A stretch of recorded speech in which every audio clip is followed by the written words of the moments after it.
No conozco ningún trabajo de magia negra que sea capaz de tomar una persona sana, normal, equilibrada y de repente proyectarla en un estado de desequilibrio total. ¿Qué ocurre de común? ¿Qué es lo que encontramos corrientemente en magia negra?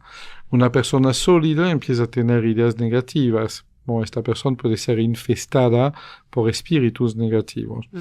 Una persona puede tener un pequeño accidente y este accidente transformarse en algo más grave. Aquí un demonio se habrá metido en una zona cerebral, ¿de acuerdo? Una persona puede tener fracasos repetidos que le hacen entrar poco a poco en depresión, bajada de autoconfianza y empieza a deslizarse en un abandono progresivo, pero es muy lento, no son cosas repentinas, cuidado.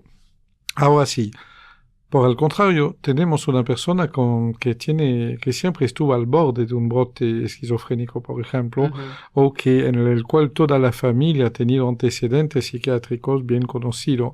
Obviamente esta persona, una pequeña agresión de magia negra podrá provocar un gran desequilibrio. Bien, obviamente yo necesito estar en estudio, en consultorio para poder analizar, hacer un diagnóstico definitivo, pero es muy importante recordarse que tenemos que eliminar todas las hipótesis. Muchas veces una persona puede tener contaminación alimenticia, y estos gusanos, por ejemplo, y estos pueden provocar toxinas totalmente anormal. Una persona puede haber tenido una interacción medicamentosa y también puede haber comportamiento anormal. Una persona puede haber tenido un grave choque emocional, olvidado este choque emocional y también tener consecuencias de este tipo. No digo que siempre hay magia negra, no podemos respaldar siempre un diagnóstico hecho de magia negra obligatoriamente. Primero hay que eliminar la totalidad de las otras hipótesis. Y hay una hipótesis que es muy difícil de eliminar, es cuando una persona, por ejemplo, en un viaje, como dijiste, presencia algo antiguo, por ejemplo, un ritual vudú en una playa o algo de este tipo, algo de muy tradicional por una población brasileña, por ejemplo, algo que parece inofensivo. Hasta eso, dentro de muchos guías turísticos, llevan a gente a presenciar estos rituales. Y sin darse cuenta, se puede haber provocado un puente con una vida pasada en la cual la persona estuvo extremadamente dañada e involucrada con algo de este tipo. Es muy difícil de poder detectar cuando hubo un puente de este tipo, pero siempre hay algo que ha excitado y provocado este puente, no es algo que viene de por sí. Observamos bien una situación. Todo estaba normal y común en la familia tal hasta tal fecha. De repente algo ha pasado y no llegamos bien a saber qué, pero algo pasó y desde tal fecha empezó un declino. Tenemos que identificar este algo. ¿Okay?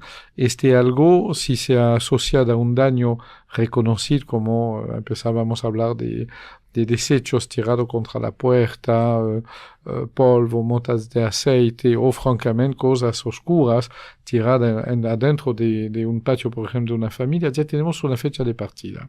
¿Okay? Una amenaza de una vecina, un robo en una empresa, un socio echado, un empleado despedido, una mucama despedida, también tenemos una fecha posible. ¿Okay? Yo estoy diciendo que no tenemos que aceptar de inmediato un diagnóstico de magia negra probable, sino que tenemos que descartar todos los otros tipos de diagnóstico posible. Ocurre que en la terapia clásica precisamente hacemos este tipo de barrido holístico donde empezamos a analizar desde la parte corporal hasta la psicológica, pasando por las vidas pasadas y la vida intrauterina. Pero recuérdate bien que si hay antecedentes familiares, es más probable todavía que hubo una acción de magia negra, para provocar un efecto tan importante en realidad.